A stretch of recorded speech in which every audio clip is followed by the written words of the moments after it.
سلام كميت صن حفتواتن كبراتن نايز يوتيوب channel تقتاتلتي نزعلت سحرنا لكم حصرتن واناون زيناتات كم تلو مدحيزنا لكم قريبنا لنا فلما لايك شير سبسكرايب እንዳገበርኩም ክሳብ ፍጻሜ መደብና ሓቢርኩም ናክتصنሑ ብخبرن عدم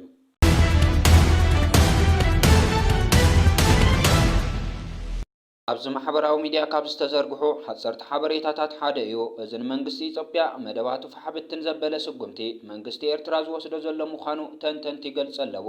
እዚ መንግስቲ ኤርትራ ወሲድዎ ዘሎ ስጉምቲ ነቲ ካብ ኢትዮጵያ ዝወጽእ ጸንሐ ፕሮፓጋንዳታት መናውሮታት መንግስቲ ኤርትራ ኣብ ሰዓትን እዋናትን ብጽፍዒት ይምልሰሎም ኣሎ። ወደብ ዓሰብ ናይ ኢትዮጵያ እዩ፣ ጫፍ ደንበርና ቀይሕ ባሕሪ እዩ፣ ኢትዮጵያ ትመውት እምበር ባሕር ኸይረኸበት ኣይትድቅስን ብዝብል መግለጺታት ሕጂ እውን ብዝሓየለ መልክዑ ይቕጽል ኣሎ። ሓሊፉ ድማ ምስ ኤርትራ ሰላም ይዘዋጸና መግለጺ ናይ ኤርትራውያን ፍቕሪ እዩ። እዚ ህዝቢ እዚ ብፍቕሪ እንተዘይኮይኑ ኣይሰዓርን እውን ዝብሉ ካብ ላዕለዎት ወታደራውያን ኣዘዝቲ ክዛረቡ ይስምዑ ኣለዉ። ዝኾነ ኮይኑ ግን መንግስቲ ኢትዮጵያ ምስቲ ዘለዎ ድኹም ወታደራዊ ቁመና ስልቹ ሞራል ዘለዎ ተዋጋእ ሰራዊት ባይታ ዝዘበጠ ህዝባዊ ደገፍን ካልእን ንኤርትራ ንምውራር ምድላዋት ይገብር ኣሎ። እዚ ምድላው እዚ ኣብ ባይታ ጥራይ ዘተኮረ ኮይኑ ብምርካቡ ግን ፍረ ከምጽእ ኣይከኣለን። መንግስቲ ኢትዮጵያ ናብ ኤርትራ ገጹ ተወርከብሎ ዘኽእል ምድራዊ ወታደራዊ ቁጠባዊ ዓቕሚ ከም ዘይብሉ ድሕር ምግንዛቡ እንተኾነ ግን ዕሸል መራሒ ኢትዮጵያ ዝገብሮ ኣይፈልጥን ክምክሩ እውን ይኽእል እዩ። ተሃተፍተፍ ትማል እውን ኣብ ኣዲስ ኣበባ ብፕሮፓጋንዳ ንህዝቢ ከዳናገር እውን ውዒል ኣሎ። ኣብ ድሮናት ኣፍሪና ታንክታት ንሰርሕ ኣለና፣ ብሰብ ሰርሖ ደበና ጌርና ዝናብ ነዝንብ ኣለና፣ ኒኩለር ንሰርሕ ኣለና ወዘተ ዝብሉ ሓሶታት ክዛረብ እንዕዘብ ኣለና።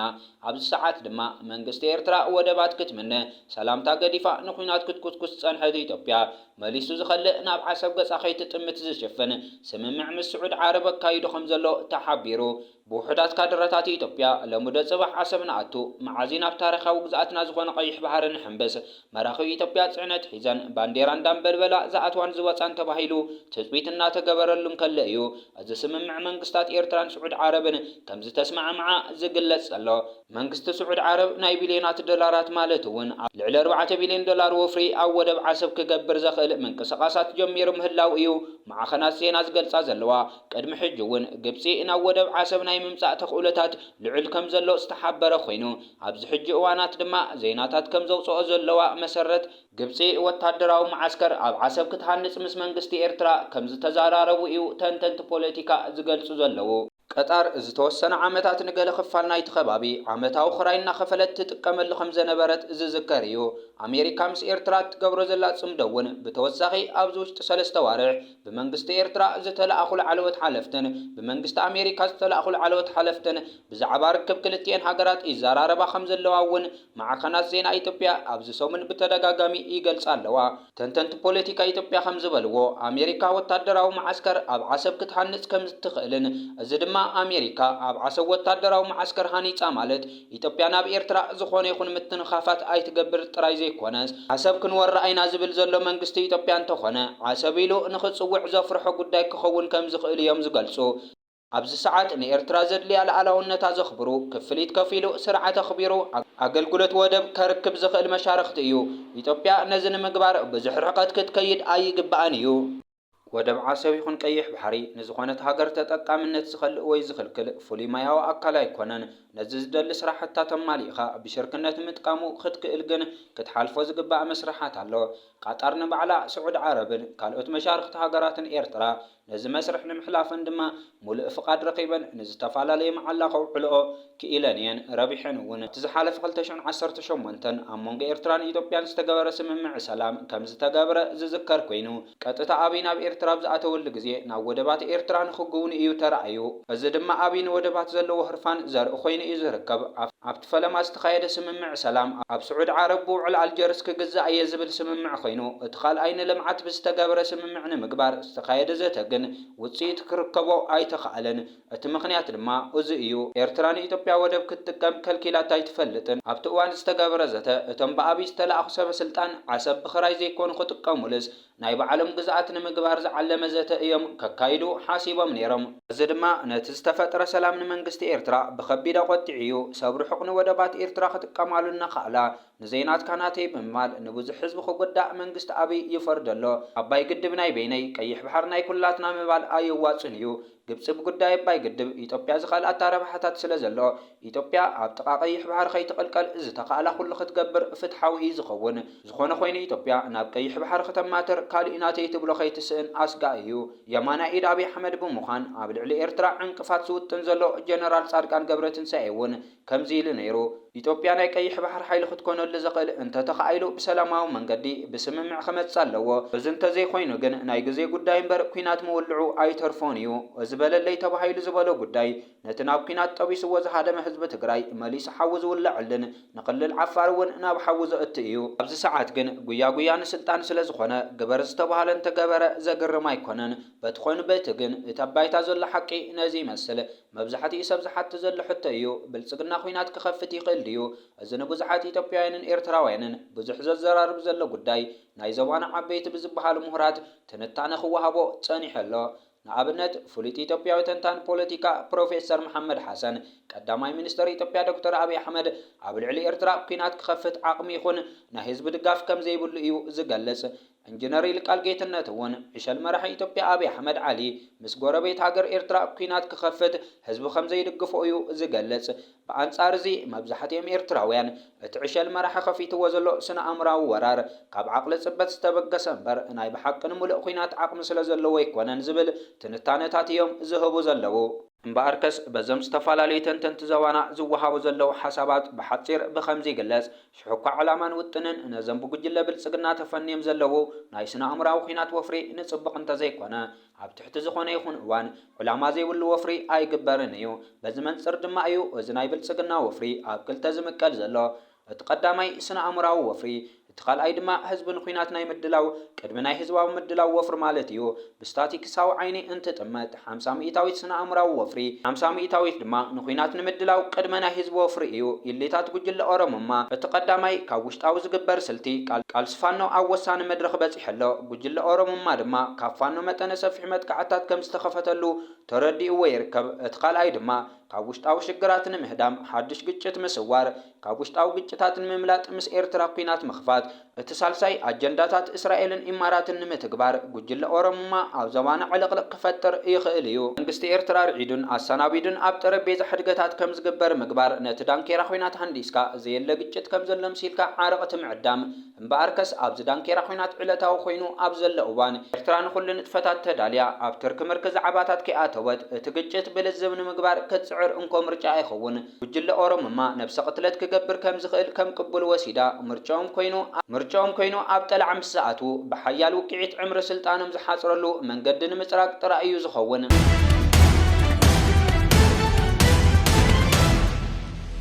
ቀዲም ጋዜጠኛ ፍሮወይን ተኸስተ ብሕማም ልቢ ሃንደበት ብ11 መስከረም 2025 ዓሪፋ ብ12 መስከረም 2025 ድማ ሓመድ ኣዳም ለቢሳ ኣብ ከተማ ዓሰብ ተወሊዳ ዝዓበየት ፍሮወይን ተኸስተ ኣብ 1990 ኣብ ኣገልግሎት ቴሌቪዥን ኤርትራ ኤሪቲቪ ተመዲባ ንነዊሕ ዓመታት ብቕንዕናን ብትብዓትን ዘገልገለት ውፊት ጋዜጠኛ ነይራ። ፍሮወይን ተኸስተ ብፍላይ ድማ ኣብ መንፅር ዝተሰሜት መደብ መርማሪ ጋዜጠኝነት ዕዙዝ ኣበርክቶ ዝገበረት እያ። ንጀመርቲ ጋዜጠኛታትን ስነ ጥበባውያንን ኣብ ምትብባዕ ዝነበራ ግደ ብቐሊሉ ዝጥመት ኣይነበረን። ፍሮወይን ተኸስተ ብዘይካ ኣብ ቴሌቪዥን ኤርትራ ኣብ ድምፂ ሓፋሽ ኤርትራ እውን ኣብ መደብ ድሃይ ደቂ ኣንስትዮ ብተወፋይነት ዘገልገለት እያ።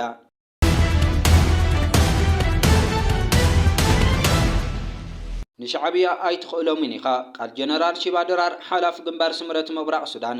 እዚ መልእኽቲ ንመራሒ ኢትዮጵያ ዝምልከት እዩ። ሕጂ እውን እትጋጊ ኢኻ ዘለኻ ኤርትራውያን ኣይፈለጥካዮምን። ኢትዮጵያውያን ኩሉ ግዜ ኣብ ልዕሊ ኤርትራን ሉዓላውነታን ምስ ተጋገዩ እዮም። ኤርትራውያን ድማ ሃገሮም ንምክልኻል ሰነፋት ኣይኮነን። 130 ሚልዮን ገለ ብዙሕ ምፍካር ጽቡቕ ኣይኮነን። ኤርትራውያን ሽንቅላትካ ከውፅኡኻ እዮም። ይትረፍ ንኤርትራ ንትግራይ እውን ኣይከኣልካዮምን። ትግራይ ደይኮንን ኣዲስ ኣበባ ዘብፅሑኻ ኤርትራውያን መፅዮም ዘድሐነኻ ኩናት ምስ ኤርትራ ኣብ ዝኣተኸሉ ኤርትራውያን ብስዕረት ካብ ኣዲስ ኣበባ ኣብ ውሽጢ 20 الموضوع الثاني بأحمد سيوبيا رئيس مجلس الوزراء الإثيوبي بأحمد أي ماركة لما نقول هذا يخش عندها حسابات، عندها سلبيات وعندها إيجابيات. لما أنت تشوف نفسك ضعيف ما تخش معركة، لما عندك قوة واثق من نفسك ممكن تخش معركة. عشان كده أبو أحمد رئيس مجلس الوزراء الإثيوبي انت انا بقول لك ضعيف، ما تقدر تخش معركة. انا اقول لك وما تخطأ، وما تخطأ.